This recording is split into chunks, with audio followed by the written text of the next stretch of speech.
আলিপুর জেলের দ্বিতীয় ভিডিও। এই ভিডিওতে আমি আরও কিছু ইতিহাস দেখাতে চলেছি। চলো ভিডিওটা পুরো দেখি। এই যে সেকশনটা আপনাদের সামনে দেখাতে চলেছি এবং এই জেলটা, এর মধ্যেই ছিল আমাদের দেশের প্রধানমন্ত্রী জওহরলাল নেহেরু। আইন অমান্য আন্দোলন করার জন্য জওহরলাল নেহেরুকে এই জেলে আর এই কক্ষের মধ্যে রাখা হয়েছিল। আর এই যে মূর্তিটা দেখা পাচ্ছেন, এটা ইন্দিরা গান্ধী, ওনার মেয়ের। জানা যায় যে ইন্দিরা গান্ধী হপ্তা 10 দিন পর পর আসতেন, এসে এখানেই বসে থাকতেন গাছের কাছে। আর ওই যে কক্ষটি, ওখানেই জওহরলাল নেহেরুকে রাখা হয়েছিল। জওহরলাল নেহেরুকে কিছুক্ষণ সময় দেওয়া হতো, তিনি জেল থেকে বাইরে হয়ে আসতেন এবং এই বারান্দাতে দাঁড়িয়ে ওনার সঙ্গে, তার মেয়ের সঙ্গে কথা বলতেন। আবার সময় ফুরিয়ে গেলে জওহরলাল নেহেরুকে আবার বন্দি করে দেওয়া হতো। এবার আপনাদেরকে আমি দেখাতে যাচ্ছি সেই ব্যক্তি যিনি এখানে ছিলেন, নেতাজি সুভাষচন্দ্র বোস। সেই ছোট্টবেলা থেকে স্কুল, কলেজ, বিশ্ববিদ্যালয়, পুলিশ স্টেশন, যেখানে যাই ওনার ছবি দেখতে পাই।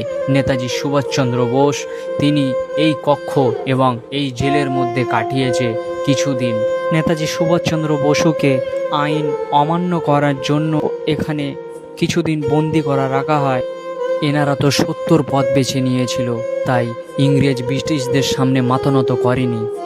এক সময় ছিল হিন্দু মুসলমান মিলে বাংলা ভারতকে স্বাধীনতা এনে দিয়েছিল, কিন্তু সেই স্বাধীনতা আর নেই আমাদের দেশে।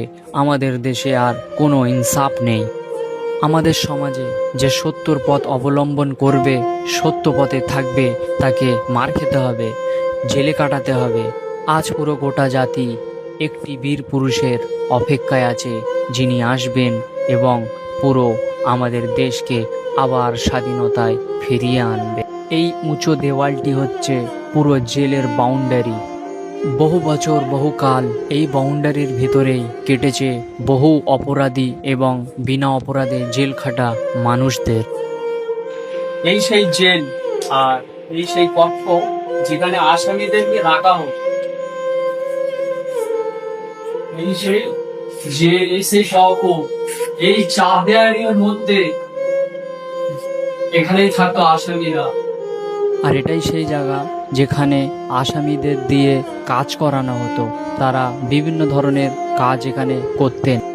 প্রত্যেক মানুষকে এটাই চিন্তা ভাবনা করতে হবে, জীবনে এমন কিছু অপরাধ করব না যাতে এই কঠোর জায়গাতে এসে